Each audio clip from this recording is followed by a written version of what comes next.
Hey guys, welcome back to another Crypto World Weekly Recap where I'm bringing you the crypto news that's been going on all this week. So, not just today, yesterday, this is the entire week. So, for those of you on Patreon, I hope you guys had a good week so far and are looking forward to the weekend. Those of you just on our normal YouTube subscriber, happy Sunday. Hope you guys had a fantastic weekend and you guys were safe and now just ready to see what's been happening in the crypto world. So here we go. We have lots of articles to go over. Let's get started. First up is, will Biden's executive order help or hurt Bitcoin experts as they weigh in? So let's see. Will the U.S. President Joe Biden will U.S. President Joe Biden's executive order calling for regulatory guidelines around Bitcoin help or hurt the technology? I don't think so, but let's go over the article really fast. U.S. President Joe Biden signed an executive order yesterday for federal efforts to research and develop specific guidelines for the use of Bitcoin's alternative cryptocurrencies and a possible Federal Reserve central bank digital currency. As the country seeks to remain at the core of the global financial system with respect of the digital assets, my administration will seek to ensure that our core democratic values are respected.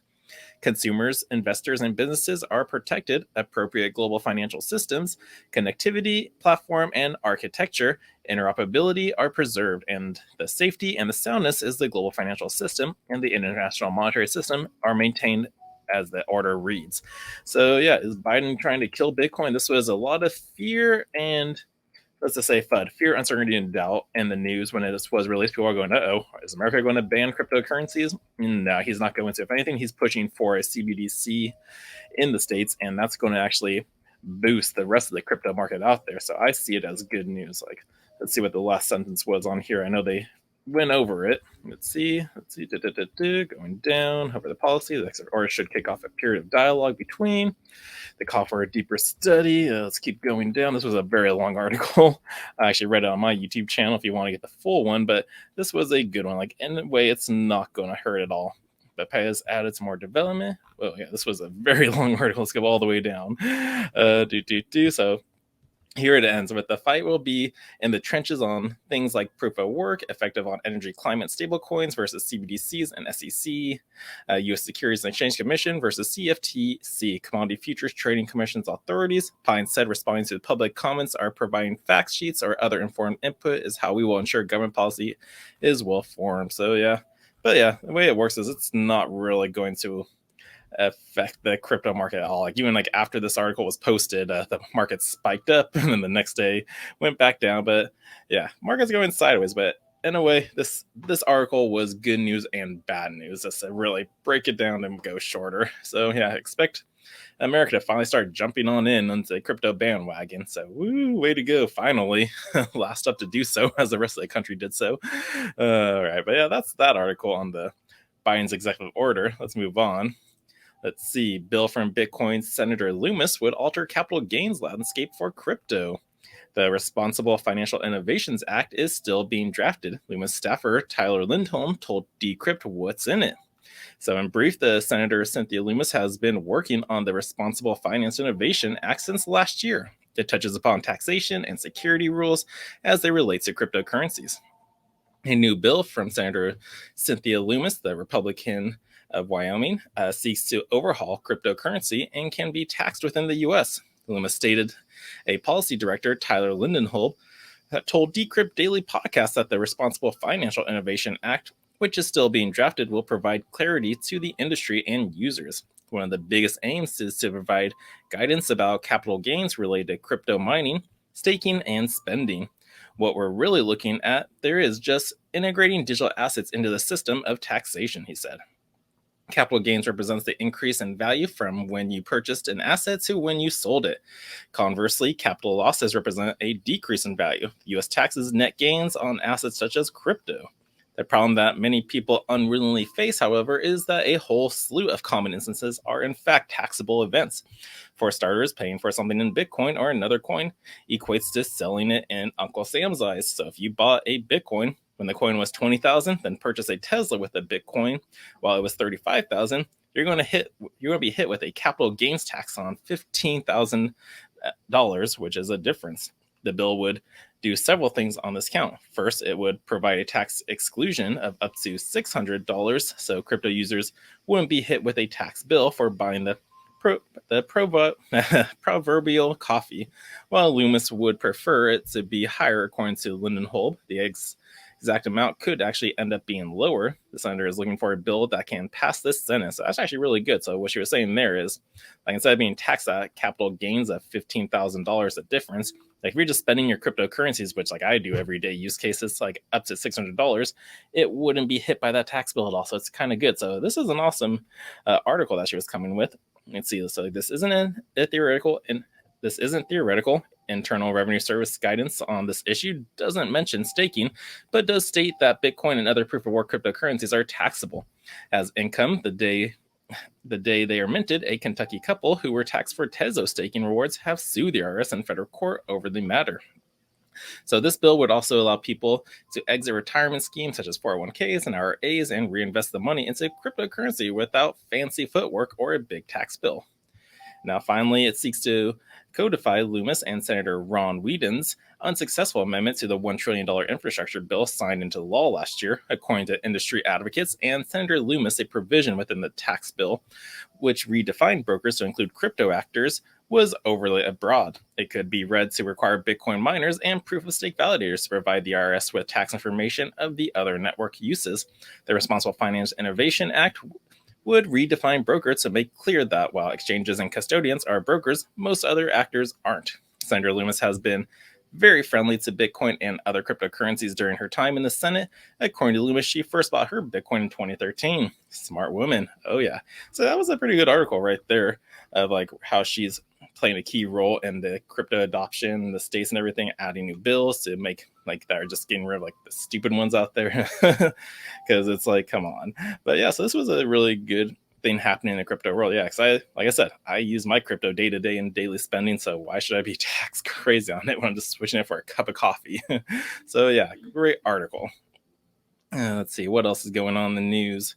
Let's see. Breaking: Louisiana proposes bill allowing crypto donations to political campaigns. That's right. A proposed bill in Louisiana's House of Representatives seeks to formally allow political campaigns to receive donations in cryptocurrency. The bill, introduced on February 25th, will be presented before the House during its upcoming regular session. So, yeah, we're going to have crypto donations and campaigns coming very, very soon. We've already seen that. Where do we see that? Korea, that's who it was. It was Korea's presidential campaign. Like, let's see it over here.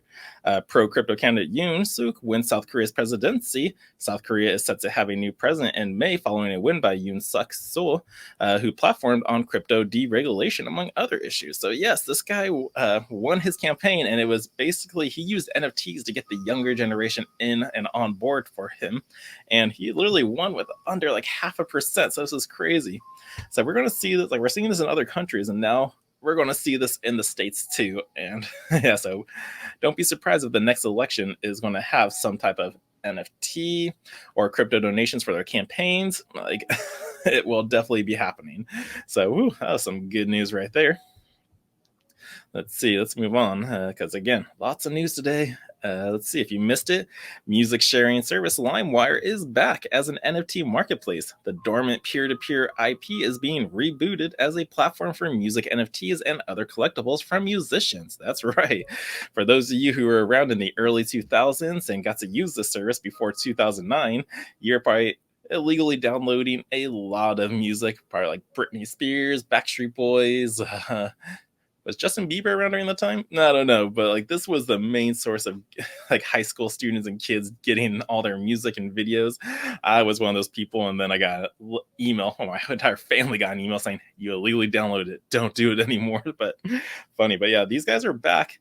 It's not the same people who originally ran LimeWire, but two new guys. Let's see, who are they? Peer-to-peer launch platform is launched in May and plans the Zemmour brothers. Here it is. So CEO Paul and Julian Simart are a pair of serial tech entrepreneurs. The brothers told Decrypt that they acquired the LimeWire brand last year in an effort to reintroduce it for a new wave of digital listeners. So yeah, they're going to rebrand it to become like an NFT marketplace, give artists the opportunity to really just shake up that music industry. Like, you don't need the middlemen anymore. Like, artists can now have a one-on-one fan base, and LimeWire will now provide that, where they can sell their NFTs. Maybe there'll be a utility NFT where that will give them access to certain concerts, shows, music, or whatnot. So this was a pretty cool article that popped up this week. And let's see what else was going on. How China's car makers are using blockchain to cut costs. Yes, this was a good article that actually didn't get too many views on my YouTube channel, but I thought it was pretty big news because blockchain technology will improve transaction records and increase supply chain efficiency. Luxury brand Mercedes and BMW are using decentralized ledger technology to monitor and track carbon emissions. Blockchain will reduce the use of paper and save the company $2.5 million annually. And that's right, $2.5 million annually is what blockchain is going to do. And China's already started it. Same with Mercedes Benz, I believe.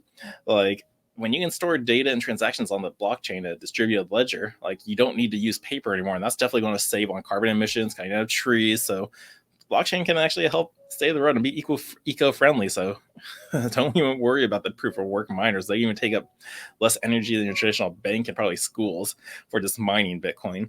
But like blockchain technology can definitely save this and save a lot of money because we don't need to use paper. Everything's going digital. Our money's going digital. So let's keep all of our data and facts on the blockchain record because you cannot hack the blockchain. If you use the Bitcoin blockchain, never been hacked in the 13 years now?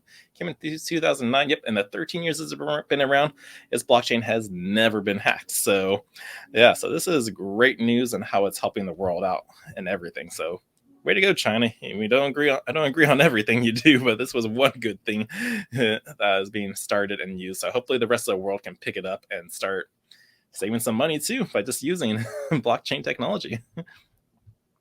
And let's see what else is going on. I think a bunch of government and political news. So let's see. Republican lawmakers introduced a bill targeting China's CBDC on sanctions privacy. Okay, so back on China. So like we got to keep them uphold on their CBDC on their digital yuan. But the bill holds China accountable as they introduce their new digital currency, said Senator Bill Cassidy. Here we got America arm wrestling Bruce Lee. Just kidding. he's arm wrestling China, looks like. And then let's see, 9 Republican senators have backed the legislation aimed at directing the policy of the U.S. government agencies around concerns that China's digital yuan may be used to circumvent sanctions and compromise users' personal information. Now, of course, that's the main use of CBDCs. It makes governments a lot easier to track you. You give up your privacy by accepting it. So even though America is going to get on board with the executive order by and sign and push for CBDs, it just gives countries more and more power to spy on you, know what you're spending your money on, how you're earning it, how they can track it. And so, yeah, America is definitely putting China on blast with this. And the proposed bill is called the Say No to the Silk Road Act. So yeah, a bill that would require certain government agencies to report on China's central bank digital currency, or CBDC. The 2 senators said that they had concerns over the digital surveillance and the privacy of citizens and foreign users due to China's rollout of its CBDC. Now, should the bill pass, the U.S. Secretary of Commerce and Trade Representative would report on the effects of the digital yuan on trade, as well as trade enforcement actions, while the Department of State would issue a warning on the CBDC. The bill also included requirements for the Office of Management and a budget to develop guidelines for agencies using the digital yuan, and having foreign governments receiving financial assistance for the military to disclose if they were using CBDCs. Now, if left unchecked, the technologies, including China's digital yuan, will empower Russia to evade global sanctions on a system such as a SWIFT and enable the CCP to further surveil and threaten their citizens, said Blackburn. Well, Russia's already been banned from the SWIFT system, pretty much, and they're having to create their own. So basically, the world is just doing what they did to Africa and banned them out of the current system.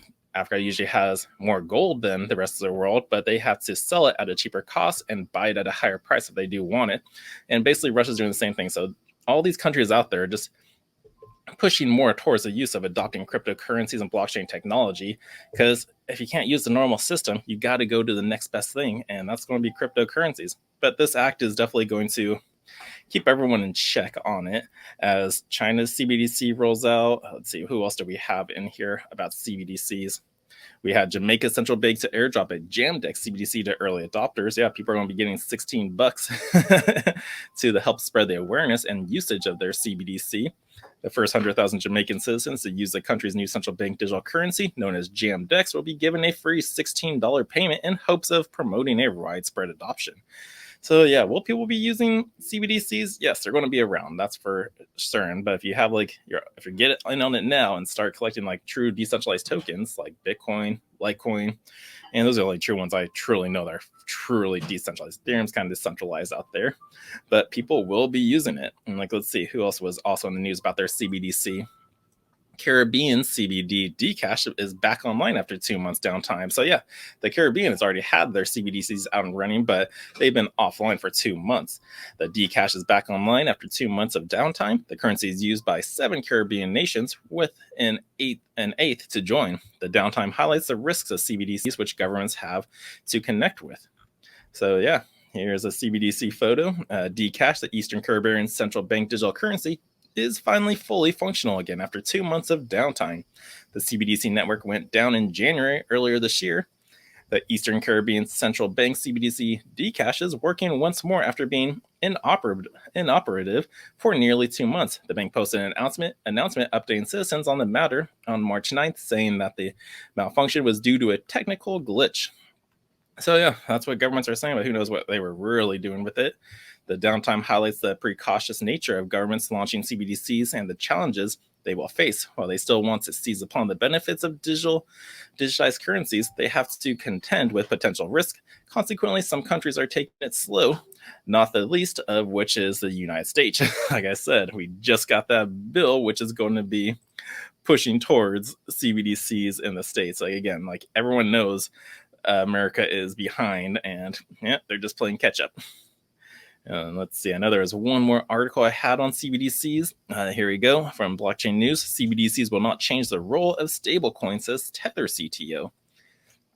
With International Monetary Funds, the IMF, data is showing about 110 countries around the world are currently developing their own central bank digital currency. So yeah, I just pretty much pulled up only 3 of them: China, Jamaica, Caribbean islands, and now USA. But there is currently 110 countries around the world that are in development of it. The subject has garnered a lot of thoughts from experts in the cryptocurrency ecosystem. One of them is Tether CTO Paolo Ardono.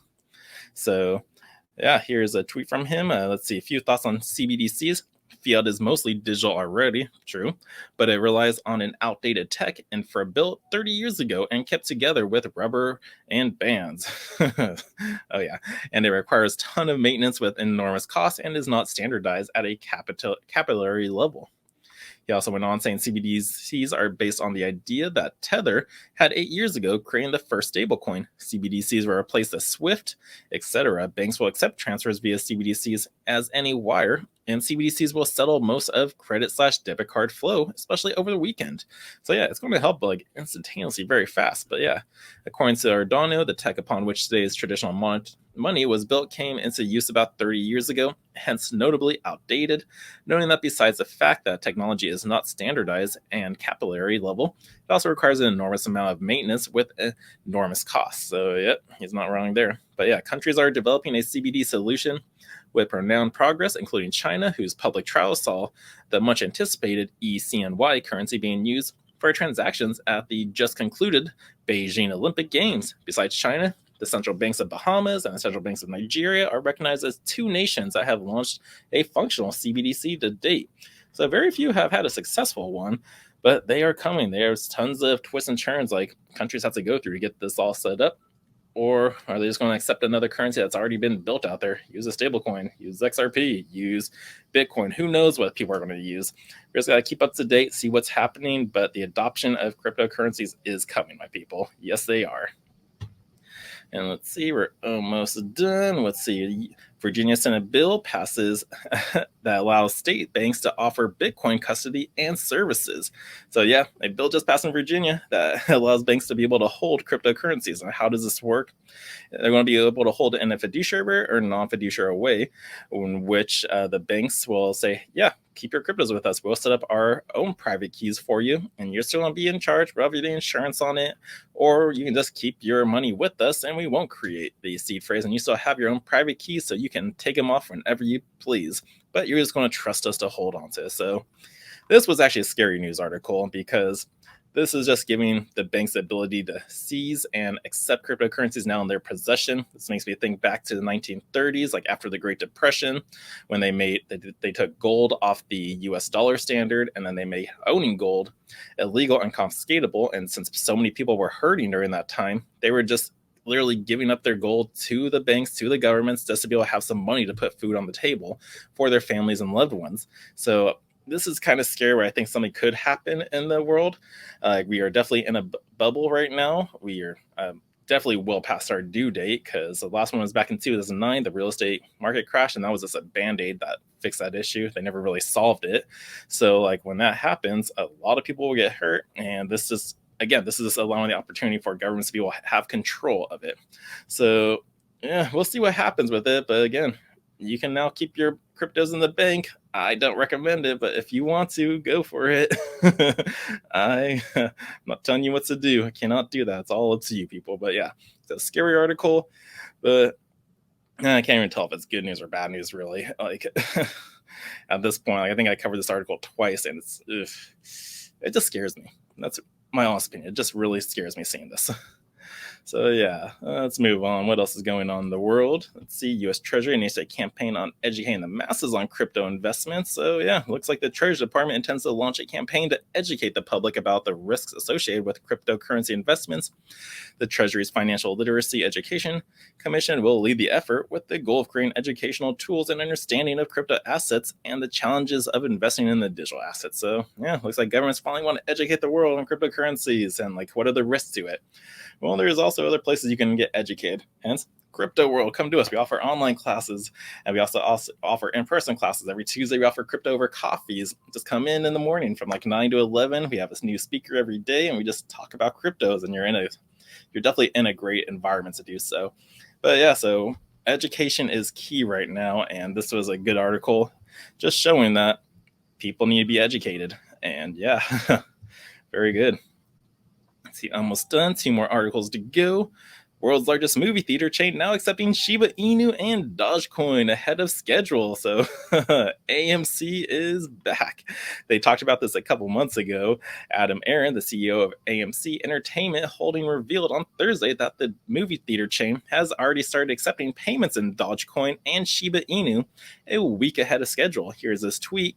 Your replies just might break the internet, giving you clear enthusiasm and interest in cryptocurrencies as promised. The AMC Theaters website now accepts Dogecoin and Shiba Inu for online payments as a special shout out to BitPay for helping us make this happen. So yeah, AMC is using BitPay to be able to accept cryptocurrencies for movie tickets. Woo! And the 2 main ones are Dogecoin and Shiba. So for those of you who've been holding on to it during the dips right now, and you just maybe want to kind of offload it without selling it, go see the new Batman movie or the new Doctor Strange movie coming out, and just like pay in crypto, and that way you can really flex your friends when you're going out there. It's like, hey guys, I got these tickets. I'm going to use my Doge. So yeah, pretty funny and good. That's some good news. Like just the acceptance of it.